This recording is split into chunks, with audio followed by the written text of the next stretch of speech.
Hello बच्चा लोग, क्या हाल चाल? सब ठीक हो? बच्चों, आज हम लोग स्टार्ट करने वाले हैं क्लास 10 का मैथमेटिक्स का एक बहुत ही इंटरेस्टिंग सा चैप्टर जिसका नाम है ट्रिगोनोमेट्री। ठीक है, तो बच्चों कॉपी और पेन निकाल लो और हेडिंग दो ट्रिगोनोमेट्री। एकदम प्यार से सजा सजा के लिखना, ट्रिगोनोमेट्री। क्या लिखोगे? ट्रिगोनोमेट्री। ठीक है, तो बच्चों ये जो मैथमेटिक्स का ब्रांच है ट्रिगोनोमेट्री, इसके जो फाउंडर हैं उनका नाम है हिपैरकस। क्या नाम है? हिपैरकस। हिपैरकस जो थे वो बहुत बड़े मैथमेटिशियन थे। बात समझ में आ रहा है? तो ट्रिगोनोमेट्री जो ब्रांच है इसमें हम लोगों को क्या पढ़ना है, इसके फाउंडर के बारे में तो पता चल गया। इन्हीं को ट्रिगोनोमेट्री का फादर ही बोला जाता है। ठीक है, क्लियर?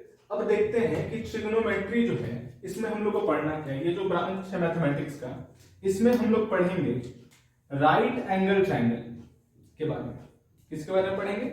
Right angle triangle. ठीक, सबको जानता है ना राइट एंगल ट्रायंगल क्या होता है? जिसका एक एंगल जो है उसका मेजरमेंट क्या रहेगा? 90 डिग्री होता है। कितना होता है? 90 डिग्री। ठीक है, एक एंगल जो है उसका क्या होगा? 90 डिग्री होगा, और बाकी का जो दो एंगल है वो 90 डिग्री से छोटा, मतलब कि एक्यूट एंगल होगा। ठीक, तो ट्रिग्नोमेट्री जो ब्रांच है मैथमेटिक्स का, वो राइट एंगल ट्रायंगल के साइड्स और उनके एक्यूट एंगल के बीच का रिलेशन बताता है। ठीक है, राइट एंगल ट्रायंगल के साइड और उनके एक्यूट एंगल के बीच का रिलेशन बताएगा। ठीक है, इसका जनरल लाइफ में भी काफी यूज है, वो भी हम लोग पढ़ेंगे। हम लोग को एक चैप्टर है पढ़ने के लिए, वहां हम लोग देखेंगे। ठीक है, जो कि चैप्टर नंबर 9 मिलेगा, 9 एनसीईआरटी में देखना तुम लोग को मिलेगा, सम एप्लीकेशन ऑफ ट्रिग्नोमेट्री। ठीक है, तो बच्चों ये जो ट्रिग्नोमेट्री वर्ड जो है ये बना है ग्रीक वर्ड से।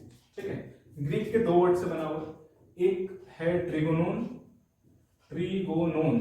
जिसका मतलब होता है ट्रायंगल।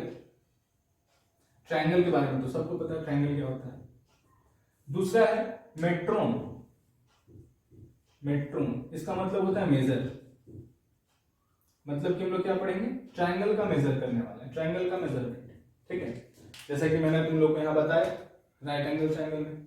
ठीक है, तो बच्चों हम लोग का जो क्लास 10 का जो सिलेबस है इसमें हम लोगों को ज्यादा नहीं पढ़ना ट्रिग्नोमेट्री में। बाकी का डिटेल हम लोग क्लास 11th में और 12th में पढ़ेंगे। ठीक है, और अगर तुमको इंटरेस्ट हो तो हायर क्लासेस में अगर तुम जब मैथ्स लेके पढ़ोगे तो वहां भी मिलेगा पढ़ने के लिए।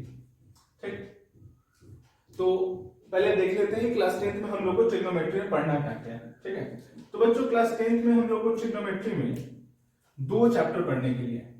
ठीक, कितने चैप्टर पढ़ने के लिए? दो चैप्टर्स। एक तो है इंट्रोडक्शन टू ट्रिग्नोमेट्री और दूसरा है सम एप्लीकेशंस ऑफ ट्रिग्नोमेट्री।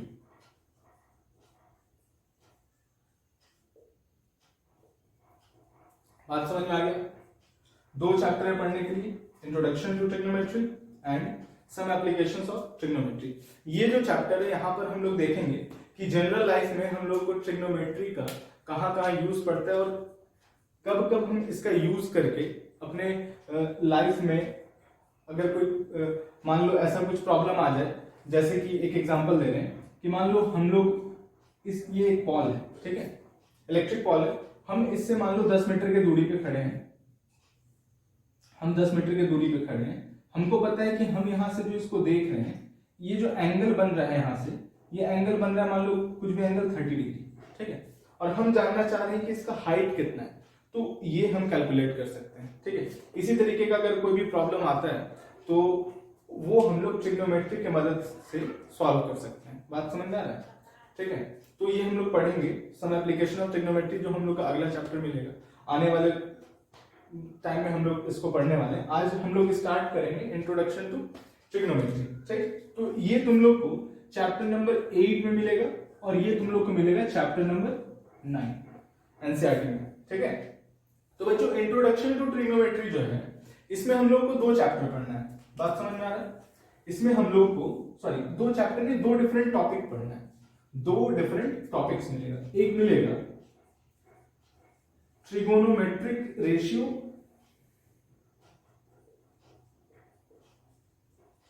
रेशियोज, और दूसरा मिलेगा ट्रिगोनोमेट्रिक आइडेंटिटीज। बात समझ में आ गया?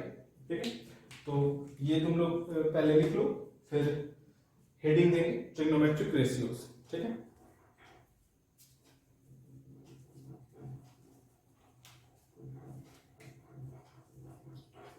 तो हम लोग क्या क्या पढ़ना है? Trigonometric ratios and trigonometric identities, introduction to trigonometry chapter में। तो आज का जो हमारा लेक्चर है वो ट्रिग्नोमेट्रिक रेशियोज के ऊपर है। क्लियर? तो चलो हेडिंग दे देते हैं, सबको हेडिंग दे दो, ट्रिग्नोमेट्रिक, इंट्रोडक्शन टू ट्रिग्नोमेट्री, और फर्स्ट टॉपिक हेडिंग दोगे ट्रिग्नोमेट्रिक रेशियोज, ट्रिग्नोमेट्रिक रेशियोज। तो सबसे पहले जान लेते हैं कि ट्रिग्नोमेट्रिक रेशियोज क्या होता है। ठीक है, तो बच्चों राइट एंगल ट्रायंगल में हम एक राइट एंगल ट्रायंगल लेते हैं। ठीक है, इस राइट एंगल ट्रायंगल में किसी एक एक्यूट एंगल के रिस्पेक्ट में, मान लो कि हम एंगल ए के रिस्पेक्ट में देखना चाह रहे हैं, एंगल ए के रिस्पेक्ट में ये तीन जो साइड है, इन तीनों साइड में से किसी दो साइड के बीच का रेशियो, ठीक है, और इस एंगल ए के बीच का जो रिलेशन देता है उसी को क्या बोलते हैं? Trigonometric ratios. फिर से समझना, ये जो राइट एंगल ट्रायंगल है, इस राइट एंगल ट्रायंगल में एंगल ए के रिस्पेक्ट में, यानी एंगल ए को कंसीडर करते हुए ये जो तीन डिफरेंट साइड आ रहे हैं, ठीक है, इन तीन डिफरेंट साइड में से किसी दो साइड्स के बीच का रेशियो और इस एंगल के बीच में जो रिलेशन दे दे उसी को क्या बोलते हैं? Trigonometric ratios. ठीक है, तो तुम लोग क्या सोच रहे हो कि ये रिस्पेक्ट में क्यों? क्योंकि बच्चों आगे हम लोग देखेंगे कि एंगल ए और एंगल सी, अगर दो अलग अलग जगह हम बात करें तो ये साइड्स जो है ये चेंज हो जाएंगे, मतलब साइड्स का नाम अलग अलग हो जाएगा, वैल्यू जो ट्रिग्नोमेट्रिक रेशियोज का होगा वो बदल जाएगा। ठीक है, तो वो अभी आगे हम लोग देखेंगे। तो पहले ट्रिग्नोमेट्रिक रेशियोज का डेफिनेशन लिख लो, trigonometric ratios.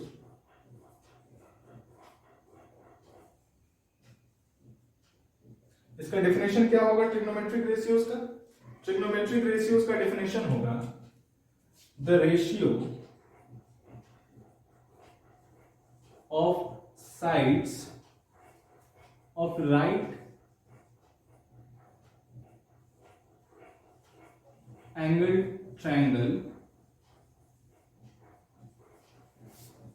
the ratio of sides of right angle triangle with respect to one of its acute angle is called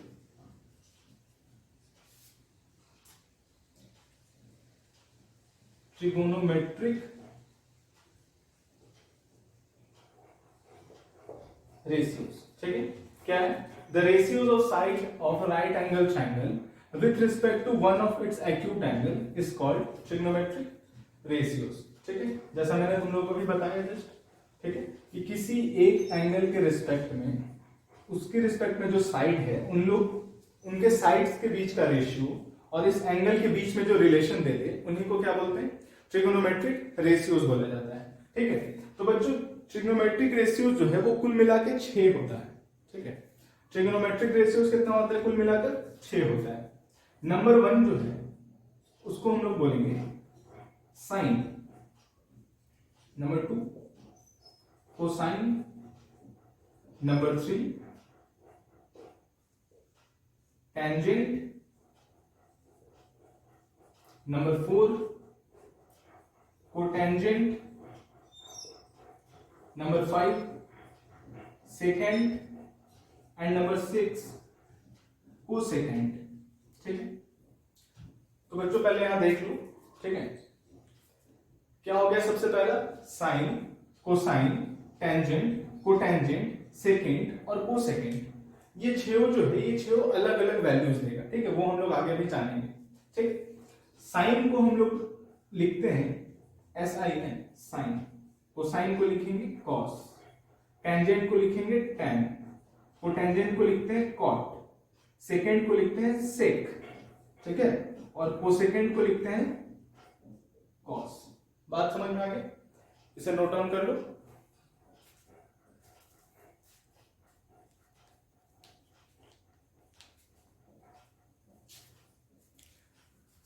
तो चलो बच्चों अब देखते हैं जरा कि ये जो साइड के रिस्पेक्ट में जो यहाँ डेफिनेशन बोल रहा है, तो अगर हम लोग साइड सॉरी एंगल के रिस्पेक्ट में, तो अगर हम लोग एंगल को बदल देते हैं तो क्या चेंजेस आता है, ठीक है। तो देखो बच्चों, अगर हम लोग एंगल ए के रिस्पेक्ट में साइड का बात कर रहे हैं, तो यहाँ पर जो इन साइड्स का जो नाम है वो क्या क्या होगा, ठीक है। एंगल ए के अपोजिट, एंगल ए के अपोजिट जो साइड है यानी कि BC, इसको हम लोग बोलते हैं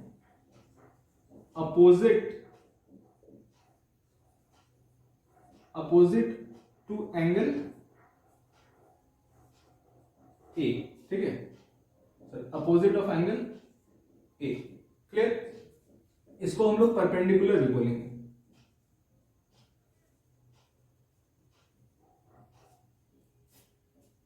क्लियर।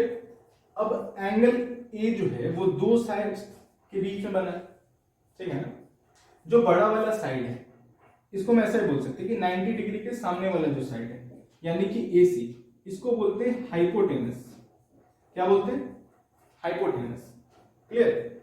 और ये जो एंगल ए के साथ जो लगा हुआ है, एंगल ए के साथ दो साइड लगा है हाइपोटेनस, दूसरा वाला जो है इसको बोलते हैं बेस, या तो फिर इसको हम लोग बोलेंगे एडजेसेंट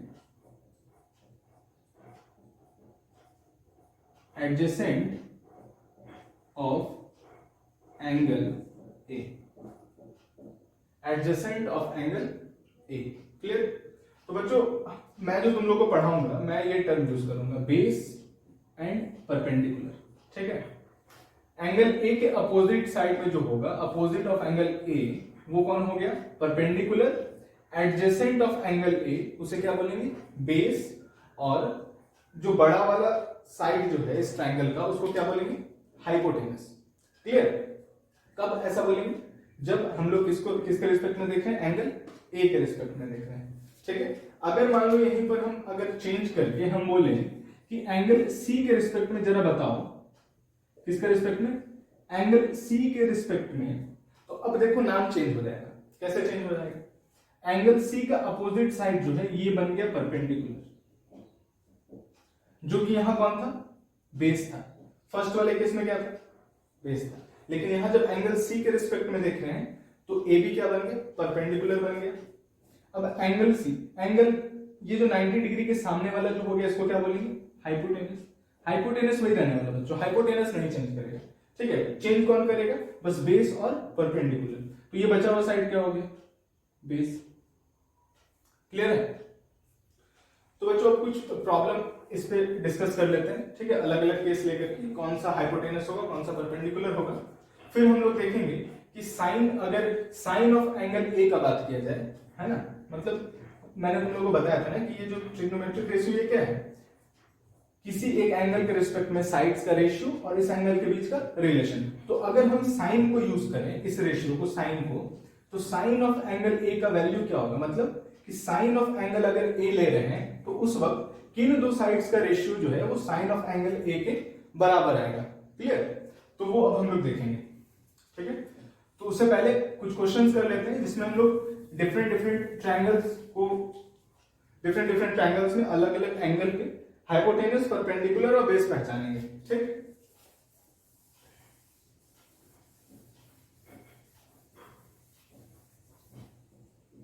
तो मैं तुम लोगों को यहाँ कुछ क्वेश्चंस दे रहा हूं। नंबर 1, ये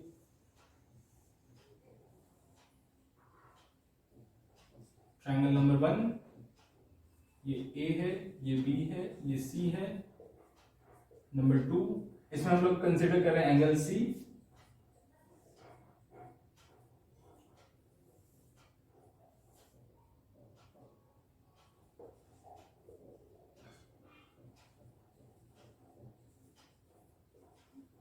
इसमें हम लोग कंसिडर करें एंगल P,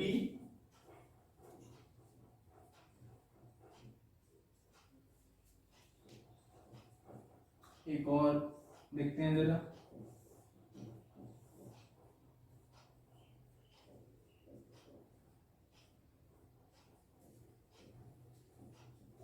और यहां कंसिडर करें एंगल R।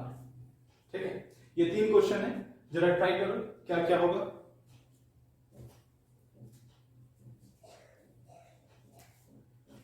तो देखो बच्चों, फर्स्ट केस में बन गया तुम लोग का, देखो जरा मैं यहां बता रहा हूं। फर्स्ट केस में जो एंगल C किसके रिस्पेक्ट में, एंगल C के रिस्पेक्ट में, तो यहां पर हाइपोटेनस कौन सा है, परपेंडिकुलर कौन सा, बेस कौन सा है, तो एंगल C का अपोजिट साइड कौन सा है, AB।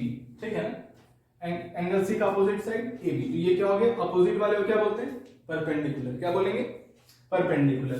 90 डिग्री के सामने जो है वो क्या हो गया, हाइपोटेनस, और जो बचा रह गया वो क्या हो गया, बेस। क्लियर है ना। अब देखो हम लोग क्या कंसीडर करना है, एंगल P, तो एंगल P का अपोजिट साइड कौन सा है, एंगल P का अपोजिट साइड QR है ना। तो यहां पर परपेंडिकुलर कौन सा हो गया, QR हो गया, हाइपोटेनस कौन सा हो गया, PR हो गया, और बेस कौन सा हो गया, PQ हो गया। इस केस में जरा बताओ कौन सा होगा, एंगल R को कंसीडर करेंगे तो परपेंडिकुलर ST, कौन होगा, ST होगा। ठीक है,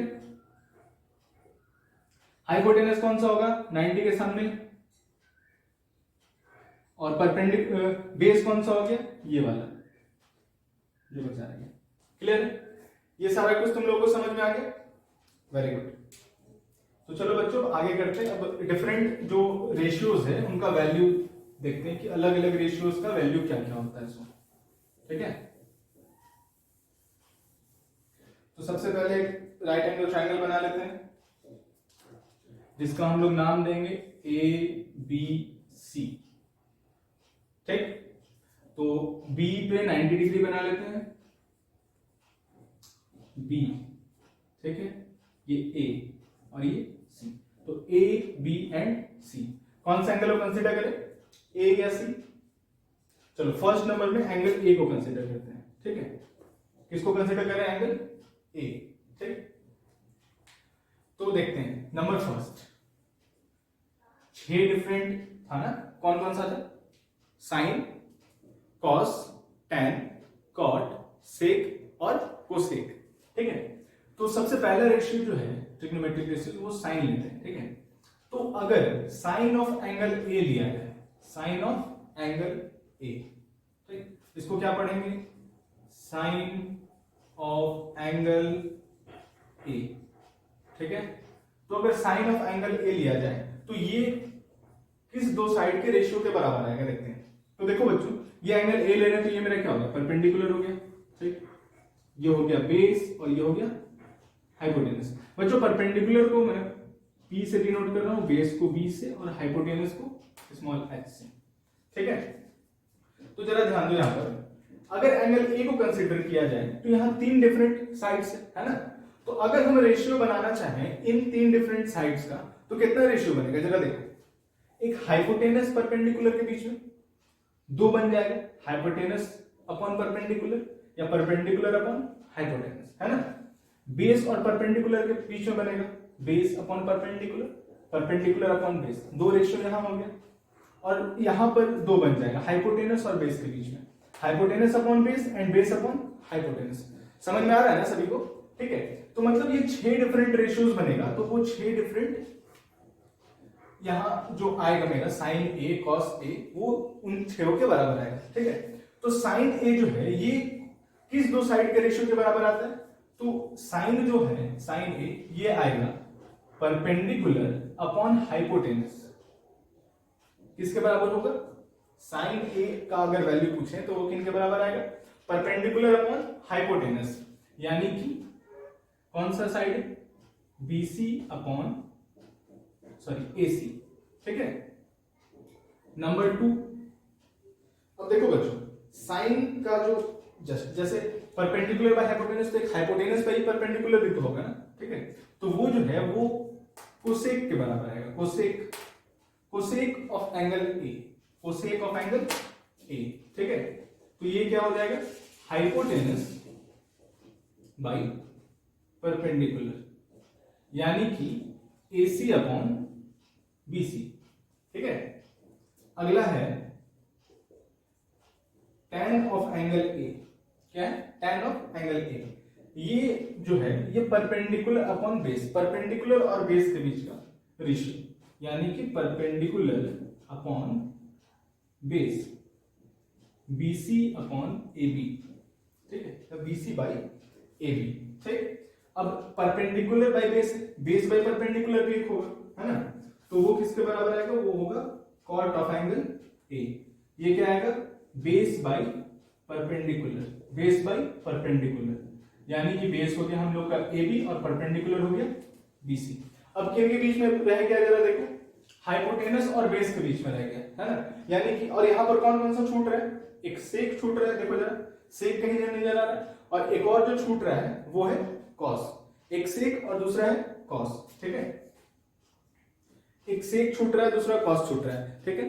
तो सेक जो है, सेक ए वो किसके बराबर आएगा, तो सेक ए जो है वो हाइपोटेनस बाई बेस होगा, क्या होगा, हाइपोटेनस बाई बेस, ठीक है। ये हो गया हाइपोटेनस बाई बेस, सेक ए क्या हो गया, hypotenuse by base, clear. Hypotenuse क्या है अपना AC और बेस क्या है AB, ठीक है। अगला आएगा सेक के बाद कॉस, कौन आएगा, cos of angle A, cos of angle के A क्या हो जाएगा, बेस बाई हाइपोटेनस, यानी कि AB बाई AC।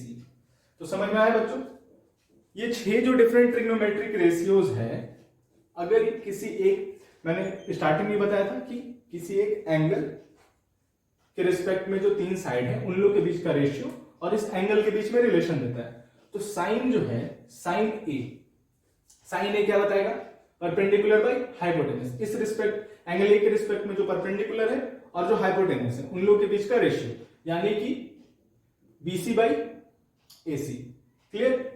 अब अगला आता है कोसेक, अगला क्या है, कोसेक है, ठीक है। तो कोसेक क्या होगा, कोसेक होगा हाइपोटेनस बाई परपेंडिकुलर, यानी AC by BC। Third number में 10 है परपेंडिकुलर बाई बेस, यानी कि बेस बाई AB। अगला है कॉट A, तो कॉट A जो है वो किसके बराबर है, बेस और परपेंडिकुलर, तो बेस बाई परपेंडिकुलर यानी AB by BC। Sec A जो है वो है हाइपोटेनस बाई बेस, यानी कि AC अपॉन AB। और लास्ट है हम लोग का कॉस A, जो कि है AB अपॉन AC, ठीक है बच्चों।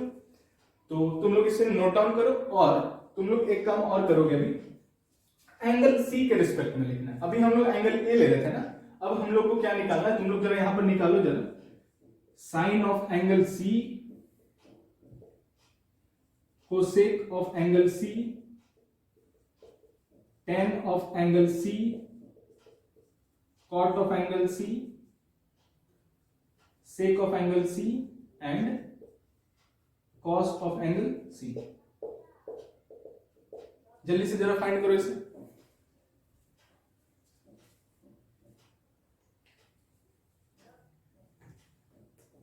तो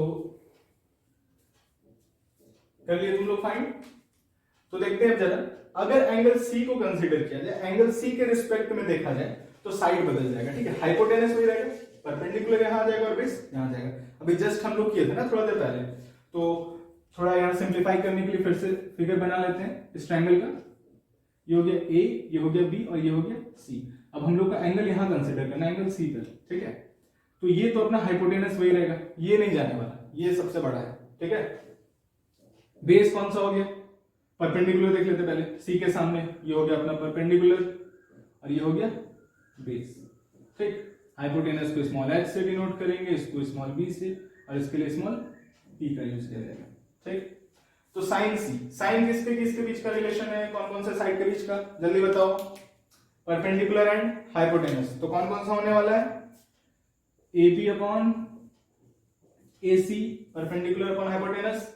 कोसेक जस्ट इसका अपोजिट, AC अपॉन AB। tan के लिए परपेंडिकुलर बाय बेस, तो AB अपॉन BC, है ना। tan के लिए क्या हो गया AB अपॉन BC, cot के लिए क्या आ जाएगा tan का जस्ट अपोजिट, क्योंकि ये क्या हो जाएगा बेस बाई परपेंडिकुलर ना, यानी कि BC अपॉन AB, ठीक है। सेक क्या है, सेक क्या होगा, सेक होता है हाइपोटेनस बाई बेस, क्या होता है हाइपोटेनस बाई बेस, तो हाइपोटेनस कौन सा हो गया AC और बेस कौन सा हो गया BC, ठीक है। और कॉस क्या हो जाएगा बेस बाई हाइपोटेनस, ठीक है। इसको तुम यहां पर इस तरीके से भी लिख सकते हो, perpendicular by hypotenuse, hypotenuse by perpendicular, perpendicular by base, base by perpendicular, hypotenuse by base and base by hypotenuse. Clear है ना, सभी लोगों को समझ में आ गया, तो इसे नोट डाउन कर लो, ठीक है।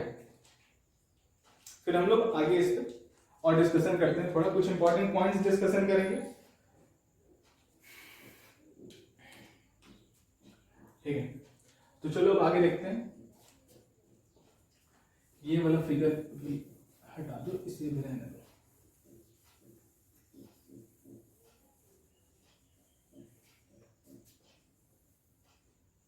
एक चीज और यहां पर देखो बच्चों, यहां पर जरा ध्यान दो, तो हाइपोटेनस जो है,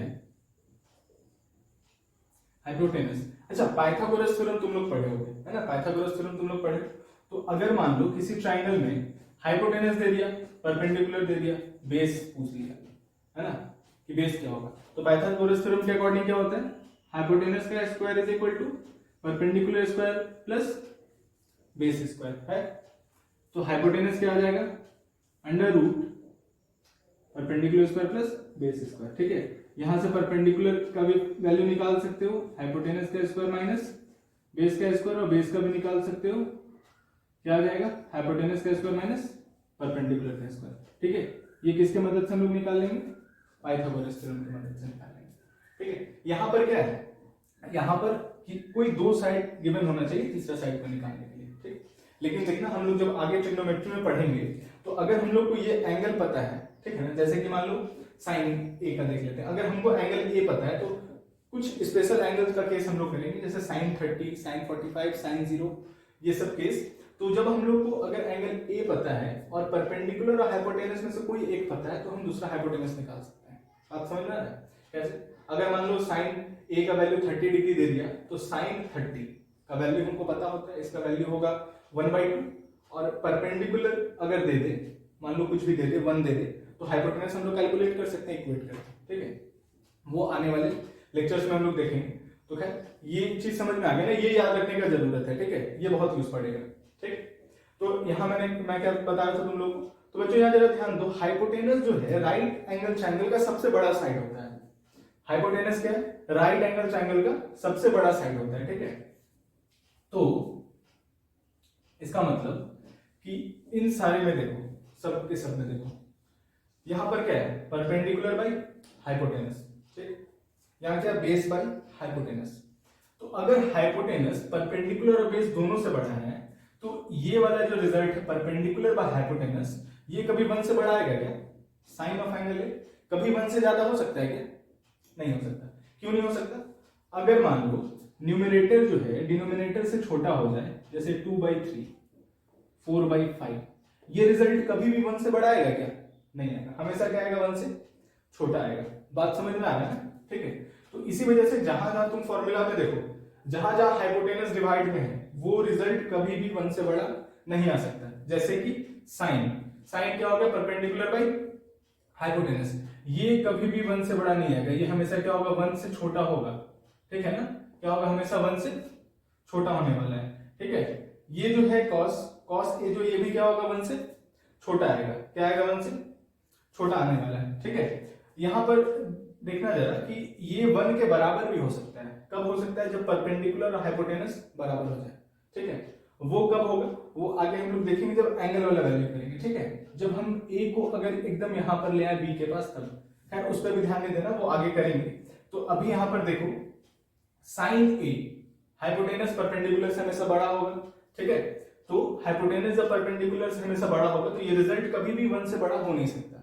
उसी तरीके से कॉस ए, ये भी कभी 1 से बड़ा नहीं हो सकता। मतलब कि साइन ऑफ एंगल ए, अगर एंगल ए को थीटा ले लें, अगर इसको थीटा से रिप्रेजेंट करें तो sine of theta and cos of theta always less than 1 and और इक्वल टू भी हो सकता है, ठीक है। इक्वल टू कैसे होगा वो आने वाले लेक्चर्स में डिस्कस करेंगे, ठीक है। Sine theta and cos theta always less than 1 और इक्वल टू 1, ठीक। तो अभी के लिए लिख लो ऑलवेज लेस देन 1, ठीक है। अब देखो कोसेक ए, ये वैल्यू जो है ये क्या हो सकता है, हाइपोटेनस तो कभी छोटा होगा नहीं परपेंडिकुलर से, तो ये हमेशा 1 से बड़ा आएगा, ठीक है। और ये भी क्या आएगा, हमेशा 1 से बड़ा आएगा। मतलब कोसेक और सेक जो है, cosec and sec theta, cosec theta and sec theta, ठीक है। ये थीटा एंगल की जगह पे ले रहे हैं, एंगल ए का वैल्यू हम ले रहे हैं थीटा, ठीक है। Angle A is equal to theta इस केस में समझाने के लिए, ठीक है। तो कोसेक ए, कोसेक थीटा और सेक थीटा ऑलवेज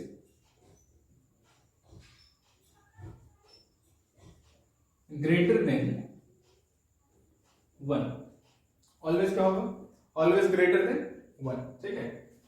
परपेंडिकुलर और बेस इसका कोई फिक्स नहीं है, ठीक है। तो ये कुछ इंपॉर्टेंट पॉइंट था। साइन थीटा और कॉस थीटा हमेशा 1 से छोटा रहेगा, ठीक है, या 1 के बराबर हो सकता है। उसी तरीके से कोसेक और सेक हमेशा 1 से बड़ा होगा, ठीक है ना, हमेशा क्या होगा 1 से बड़ा रिजल्ट देगा। क्लियर है, कोई दिक्कत यहां तक सबको समझ में आ गया। ये वाला पॉइंट जल्दी से लिख लो।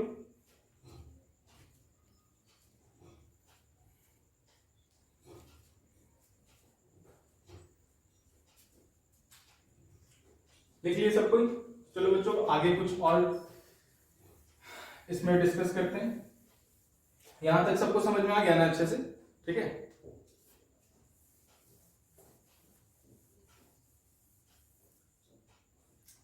देखो बच्चों बस ये छोटा छोटा सा पॉइंट ही याद रखना है, पूरा चैप्टर काफी आसान हो जाएगा, ठीक है, कुछ टफ नहीं है। तो क्या पॉइंट देखे हम लोग, ये नंबर 1 देख लिए और ये नंबर 2।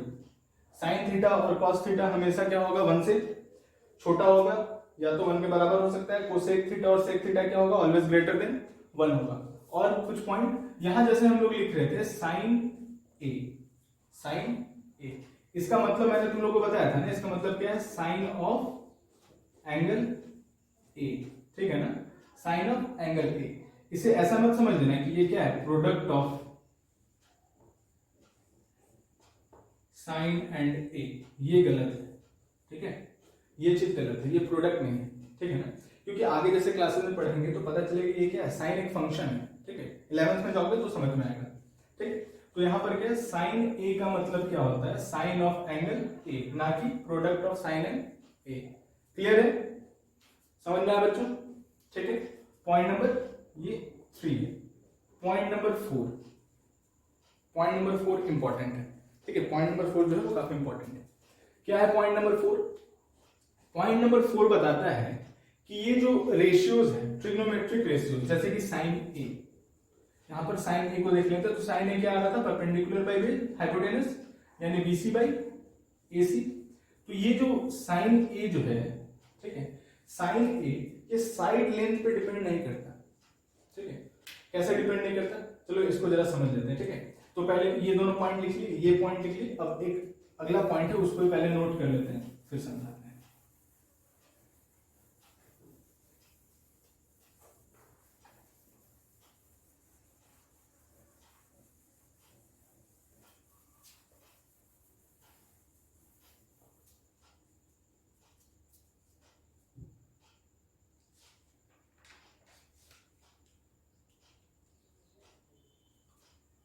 क्या अगला इंपॉर्टेंट पॉइंट, तो the values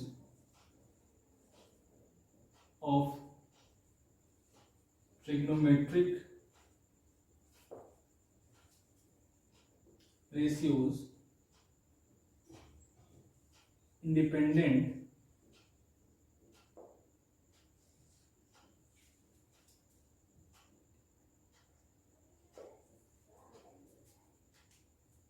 of side length and depends only on the angle. ठीक है, सिर्फ किस चीज पे डिपेंड करता है? सिर्फ एंगल पे डिपेंड करता है। कैसे इसको समझते हैं जरा देखो बच्चों। अगर मान लो कि ये ट्रायंगल है ए बी सी, हम इस बी को थोड़ा और एक्सटेंड कर दिया और इस सी को और एक्सटेंड कर दिया और एक और ट्रायंगल बना दिया यहीं पर, एक और ट्रायंगल यहीं पर बना दिए। कौन सा हो गया? इसको मान लो नाम दे देते हैं एम एंड एन। ठीक है, ये दो ट्रायंगल है यहाँ पर मेरे पास है ए बी सी और एक ए एम एन। ठीक, दोनों के पास क्या है? एंगल ए तो दोनों के लिए इक्वल है ना। अच्छा, अगर ऐसे कंफ्यूजन हो रहा है तो इसको अलग से बना लेते हैं। ठीक है, देखो जरा बड़ा वाला ट्रायंगल अलग से बना लेते हैं, ए एम एन। ठीक, ये अपना आ गया ए एन एन। ठीक है, एंगल ए दोनों जगह पर इक्वल है। ठीक, ये एंगल और ये एंगल इक्वल हो गए। ठीक, ये 90 डिग्री है तो दोनों तो इक्वल होगा ही। बात समझ में आ रहा है? ये एंगल और ये एंगल भी अब इक्वल हो जाएगा क्योंकि ये एंगल इसके बराबर है और 90 इसके बराबर है, मतलब कि ये भी एंगल क्या आएगा? दोनों इक्वल ही आएगा। मतलब यहाँ पर तीनों एंगल क्या हो गया? इक्वल हो गया। अगर तीनों एंगल इक्वल हो गया तो ये दोनों ट्रायंगल जो है वो सिमिलर हो जाएगा। क्या हो जाएगा? सिमिलर। बात समझ में आ रहा है ना? तुम लोग कॉन्ग्रुएंट पढ़े होगे, कॉन्ग्रुएंसी के बारे में क्लास 9 में। यहाँ पर ये दोनों ट्रायंगल क्या हो गए? सिमिलर हो गया। और जब ये दोनों ट्रायंगल सिमिलर हो गया मतलब कि इनके कॉरस्पॉन्डिंग साइड्स का रेशियो बराबर हो जाएगा। क्या मतलब है इसका? ये हम लोग सिमिलैरिटी जब पढ़ेंगे ना, सिमिलैरिटी ट्रायंगल वाला चैप्टर, तो वहां क्लियर होगा अच्छे से। ठीक है, तो मतलब कि एंगल ए के रिस्पेक्ट में ये जो बेस हो गया और ये बेस, इन लोग दोनों का रेशियो, ये जो सारे साइड्स का कॉरस्पॉन्डिंग साइड्स का जो रेशियो वो एक दूसरे के बराबर हो जाएगा। जैसे हाइपोटेनस का रेशियो कर लेते हैं, ए एन बाई ए सी बराबर एन एम बाई या M N by B C. बात समझ में आ रहा है? A M by A B, A N is equal to A N by A C is equal to M N by A C. अब ये कहां से, ये हम लोग पढ़ेंगे और ट्रायंगल में पढ़ेंगे, अभी के लिए बस दिमाग में रखो। ठीक है, तो जब दो ट्रायंगल सिमिलर हो जाए तो उन लोग के कॉरस्पॉन्डिंग साइड्स का रेशियो जो है वो भी क्या हो जाता है? इक्वल हो जाता है। तो जरा ध्यान से देखो, यहां पर अगर तुम निकालोगे साइन ऑफ एंगल ए तो वो क्या निकल के आएगा? परपेंडिकुलर बाय हाइपोटेनस, यानी कि M N by A N. और यहां पर अगर तुम निकालने जाओगे साइन ए तो यहां क्या आ जाएगा? BC by A C. क्या आएगा? BC by A C. ठीक है, तुम जरा यहां ध्यान से देखो तो M N by B C और यहां पर ए एन बाई ए सी। अगर इन दोनों को हम थोड़ा सा अगर चेंज कर दें, किस तरीके से? देखो जरा इसको कैसे चेंज करेंगे।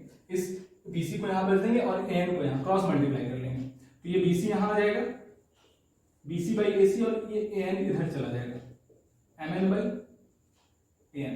तो जरा यहां पर देखो दोनों का रेशियो इक्वल आ गया, बीसी बाई ए सी और M N by A N आया इक्वल। इसका मतलब क्या है कि अगर हम साइड लेंथ को बढ़ा भी देते हैं, ठीक है, या घटा दें, कुछ भी कर दें, अगर एंगल मेरा दोनों सेम है तो ट्रिग्नोमेट्रिक रेशियोज का वैल्यू भी क्या आएगा? सेम ही आने वाला। जैसे कि यहां बता रहा था कि value of trigonometric ratio independent of side length. ये इसको साइड लेंथ से कोई लेना देना नहीं, इसको सिर्फ किससे लेना देना है? एंगल से लेना देना है। ठीक है, इसका मतलब अगर किसी भी दो ट्रायंगल का अगर एंगल इक्वल है और उस एंगल को कंसीडर करते हुए हम लोग अगर ट्रिग्नोमेट्रिक रेशियोज का वैल्यू फाइंड कर रहे हैं और दोनों ट्रायंगल के सिमिलर है, अगर ये एंगल इक्वल हुआ तो ट्रायंगल तो सिमिलर होगा। कैसे होगा? ये एंगल अगर इसके बराबर है 90, इसके बराबर होगा तो ये एंगल ऑब्वियस सी बात है इक्वल होगा। बात समझ में आ गया? ठीक है, तो क्या होगा इस केस में कि मेरा साइन ए इस ट्रायंगल के लिए और इस ट्रायंगल के लिए क्या आ जाएगा? दोनों इक्वल आ जाएगा। कब? जब ये दोनों एंगल क्या हो जाए? इक्वल हो जाए। बात समझ में आया? ठीक है, इसका मतलब क्या है कि ट्रिग्नोमेट्रिक रेशियो जो है वो सिर्फ एंगल पे डिपेंड करता है, नहीं कि साइड लेंथ पे डिपेंड करता है। क्लियर? इसको साइड लेंथ से कोई लेना देना नहीं है। अगर दोनों एंगल इक्वल है, अगर दो ट्रायंगल का एंगल इक्वल है, ठीक है, या इसी ट्रायंगल का बात कर लें तो अगर ये साइड लेंथ को हम बढ़ा भी देंगे तो भी कोई डिफरेंस नहीं आने वाला, ठीक है। इस ट्रायंगल के लिए साइन ए का वैल्यू और इस बड़े ट्रायंगल के लिए भी साइन ए का वैल्यू सेम आएगा, क्योंकि एंगल ए इक्वल है। वही चीज यहां पर लिखा हुआ है, क्लियर है? लिख लो इस चीज को।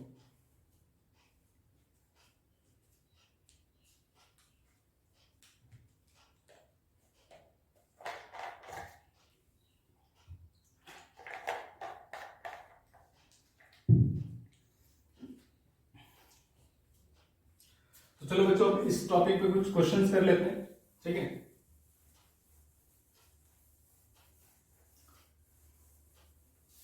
देखो ये आखिरी वाला समझ में आया, आखिरी वाला समझ में आया। एंगल जो रेशियो है, ट्रिग्नोमेट्रिक रेशियो, वो सिर्फ किस चीज पे डिपेंड करता है? एंगल पे डिपेंड करता है, साइड लेंथ पे डिपेंड नहीं करता, क्योंकि वहां पर हम लोग साइड का रेशियो निकाल रहे हैं। बात समझ में आया ना? अगर एंगल इक्वल है तो वो ट्रायंगल सिमिलर होगा, और अगर ट्रायंगल सिमिलर होगा तो उन लोग के साइड का रेशियो भी इक्वल आएगा, ठीक है। तो अब जरा हम लोग कुछ क्वेश्चंस करेंगे यहां पर। तो पहले लिख लेते हैं साइन, एक क्वेश्चन है, ये तुम्हारे पास ट्रायंगल है ए बी और सी, ए बी एंड सी। ये एंगल ए को कंसिडर करें और इसका वैल्यू ले रहे हैं थीटा, ठीक है। ये जो परपेंडिकुलर है इसको मान लिए हम 3, बेस को ले लिए 4 और ये हाइपोटेनस हो गया 5। हम यहां पर एंगल ए के रिस्पेक्ट में हर 6 ट्रिग्नोमेट्रिक रेशियोज का वैल्यू फाइंड करने वाले हैं। क्या आएगा? साइन थीटा क्या होता है? Perpendicular by hypotenuse. तो सबसे पहले यहां पर परपेंडिकुलर, हाइपोटेनस और बेस फाइंड कर लेते हैं, ठीक है। तो इसके लिए जो परपेंडिकुलर है वो कौन सा हो जाएगा? इसके जस्ट सामने ये हाइपोटेनस ये हो गया और बेस ये आ गया, क्लियर है। तो साइन थीटा के लिए क्या हो जाएगा? परपेंडिकुलर बाई बेस, यानी कि परपेंडिकुलर हो गया अपना 3 और बेस हो गया 4, क्लियर। अगला कोसेक थीटा, इसके लिए क्या आ जाएगा? हाइपोटेनस बाई परपेंडिकुलर, यानी हाइपोटेनस हो गया AC बाई परपेंडिकुलर क्या हो गया? BC, यानी कि अच्छा सॉरी यहां पर गलत हो गया, ये 5 होगा ना, सॉरी ये बेस नहीं हाइपोटेनस, ठीक। तो कोसेक थीटा क्या हो गया? हाइपोटेनस बाई परपेंडिकुलर, यानी कि AC बाई BC, ठीक है। AC बाई BC यानी कि 5/3, ठीक। अब देखते हैं tan थीटा क्या होगा? tan थीटा होता है परपेंडिकुलर बाई बेस। क्या होता है? Perpendicular by base. परपेंडिकुलर क्या है अपना? BC और बेस क्या है? AB, क्लियर है। तो BC हो गया 3 और AB हो गया 4। cot theta base by perpendicular, यानी कि AB बाई BC होगा, यानी 4/3 हो जाएगा। इसी तरीके से sec theta and cosec theta वो तुम लोग निकाल लोगे, ठीक है। तो बच्चों इस टॉपिक पे बचा हुआ जो क्वेश्चन है, अभी काफी क्वेश्चंस करने वाले हैं, ठीक है। तो वो सारा क्वेश्चन जो है वो हम लोग नेक्स्ट वीडियो में करेंगे, ठीक है। तब तक के लिए तुम लोग इसको, जो टॉपिक मैंने पढ़ा है उसको पढ़ो, और अगर कुछ डाउट होगा तो कमेंट में जरूर कर देना।